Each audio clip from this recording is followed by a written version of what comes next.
There's so many good stories. But I wish you were still here. I love everybody. Haley, Heather, Dawn, Randy. I love and miss him so much. Still wish he was here. Well, a funny story I remember about Travis. Me and Haley were sitting up in her room one night, and we received a call from Travis, and he was cracking up, and we had no idea why. You know, we're like, what's going on? You know, and he was like, dude, I lit my butt hairs on fire, and he just started cracking up, and we were like, it wasn't the only hair he lit on fire. Like, he would light his armpit hairs on fire. I remember one time he did that in the kitchen. The whole kitchen just smelled terrible. It was pretty crazy. Travis, they could put a motor on it, he put it on. And this one time, Travis, he was known for riding dirt bikes and doing wheelies, and he was doing a wheelie up the road, and he like fell off of it, and he skidded his butt, and he came into my room with his pants down. I had a friend over, and he like just Haley, he's like, you gotta get these rocks out of my ass. I was like, okay, all right. So I go into his room. He's laying down on his bed, and I'm like taking a towel and just rubbing all the rocks. And yeah. Yep. You know, they'd be like, hey Trav, there's a shopping cart. Let's go put a motor on it. Because he always anything, didn't matter what it was. He wanted to somehow put a motor on it and jump it off something. Travis was very protective. I remember this one time we were down at the swimming hole, and I started running out on the street, and I didn't see a car. Well, I almost got hit by a car, and Travis was like, "Oh no, no!" He gets in his car, chases this guy down, pulls him over, and tells him to slow down because he almost killed my sister. Yeah, he was crazy like that.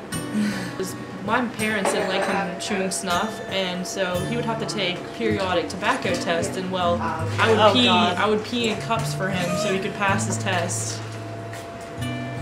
And so he never got caught because I would always pee in a cup for him. I had a Blaster 200, and I only had it for maybe a year, not even that, and Travis took it out one time with his friends, and he bent the whole frame, and I had to tell my dad that I did it so he wouldn't get in trouble. Yeah. And we used to have a Mazda Miata, and my brother and his friend John Call went for a little joyride before Travis had his license, and they basically wrecked the car, like totaled it. Tried to cover it up with deer hair. They put deer hair in the hood, and then my parents believed them until after he passed away, we told him what actually happened. He always broke things too. Like the very first game system we had was a Nintendo 64, and I think we had it about a week, and then it was trashed. I don't know what he did to it. We couldn't use it anymore. And I had, like I said, in the quad that I had too. You said you had a Blaster. I had I think it was I can't remember. It was a Cassia. Yeah, Cassia. Yeah, 90, and he hit that into a tree, I believe. I think he hit that into a tree. And he broke the front axle. So I was riding it one day, and I tried making a left turn, and it went right, and I'm wondering, why is my four-wheeler not going the direction I want to? And I looked down, and the whole bar is just snapped where it's supposed to meet the tire.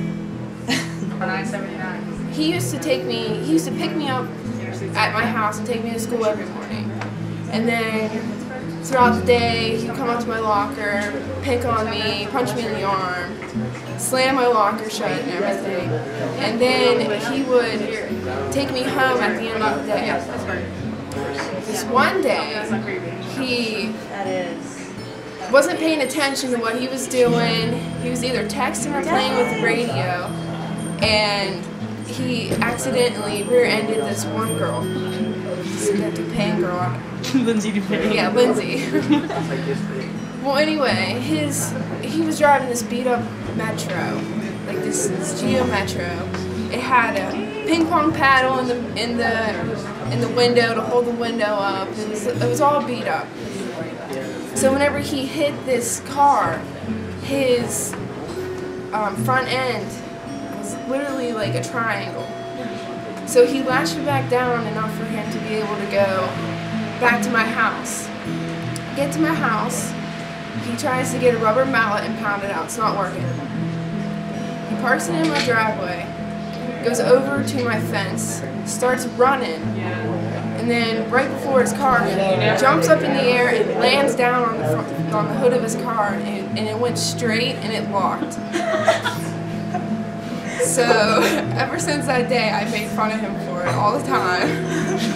Right after that, we went in my house, and this isn't like just one thing. He did it every day. He sat in my dad's recliner, leaned back with his hands like this behind his head, and watched Overhauling. I gave him a can of Pepsi, he drank it. Then he put this big old hoss in, the size of a 50-cent piece, in his mouth, spitting in everything. And then he makes me want him to make a sandwich every day. I make him get up and go make it himself, because I'm not his girlfriend or anything. I mean, he knows where it's at. So, and then my mom always knew whenever he was over, because he would leave the pop can and the huge chew on the can on the side of the chair, and my mom would always get mad. Why can't he just throw it away, she would say. I do have one memory of him, and I'll never forget it. I was over, it was the first time I was at Tyler's house, and I don't know what we were doing. We were like playing guitar or something, and I remember hearing this noise come from the kitchen, and I go into the kitchen, and I keep hearing this weird noise, like someone's like messing around in the refrigerator. I go into the kitchen, and I'm like, what is this noise? He's standing there in nothing but his tidy whities. Nothing. And he's messing around in the fridge. And I ask him, I said, what are you looking for? He's like, nothing. And he finally gets his face buried all the way in this refrigerator. And he gets like a pop can out or something. And I remember it was like the first time I ever saw him. I was so shocked that he was just so casual in his own house. And he's just like, I'm in my underwear, you know, grabbing pop, hey, how you doing, you know? And then he walks back up the stairs. Everybody knows me, Junior. I've known Travis since the day we were born, went to church. I don't even know how long, but I have stories I could sit here for, I don't even know, hours, but one story, a couple winters ago before he passed away, big blizzard. Everybody remembers the blizzard. We were outside for probably, I don't know, all day, sled ride and whatnot. He has a great idea. Let's build an igloo. Let's build a big old igloo. So he got the tractor out, starts piling up snow. We're filling up big old trash cans full of snow, piled it around. It was huge. You could fit a car inside this thing. It gets later and later. The sun starts coming up. We finally start getting done. And then he got a great idea. Let's sleep in it. So we ended up getting a bunch of sleeping bags and sleeping in there. I remember Randy coming in. What the heck are you guys doing? This igloo is probably, you can fit 2 cars in here. We all slept in there. He brought in a TV. We had food. It was just a good time. It's probably bad, but we were at church.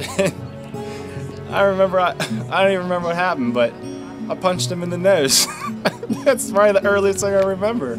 That or all of us in the bathtub. We still have pictures of all of us in the bathtub. And then there's concerts. The Motley Crue concert. That was our concert. We had to go to every year. Crew Fest 1, 2. I had to go to the 3rd one.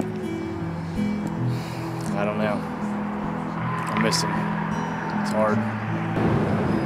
He had it going though. He knew what he was doing. He was a hard worker.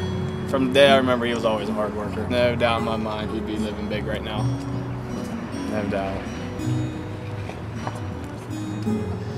I don't know. He'd always be 50 yards ahead of me somewhere, and I'd just be trying to catch up to him. It was always fun. He'd teach me a lot of stuff riding.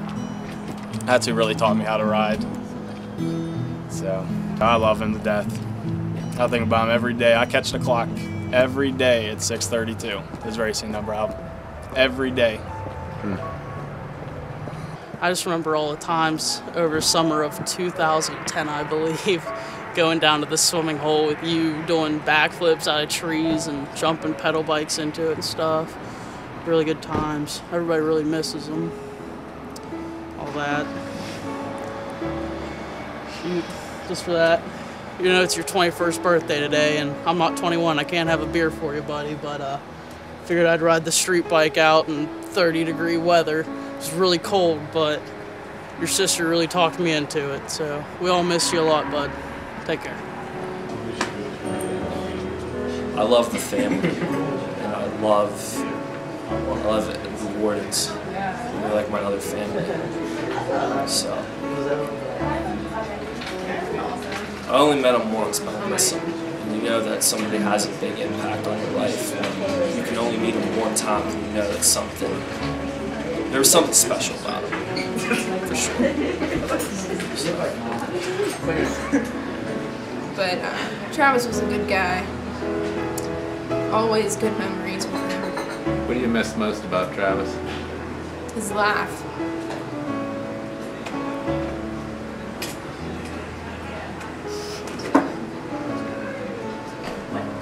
Me and Travis were best friends. As soon as he moved to the Bergenstown area, me and him immediately clicked. What I remember most about him was his outgoing personality and live life to the fullest attitude, and I don't care what anybody thinks. He was always there for me whenever I needed him, and I tried my best to do the same.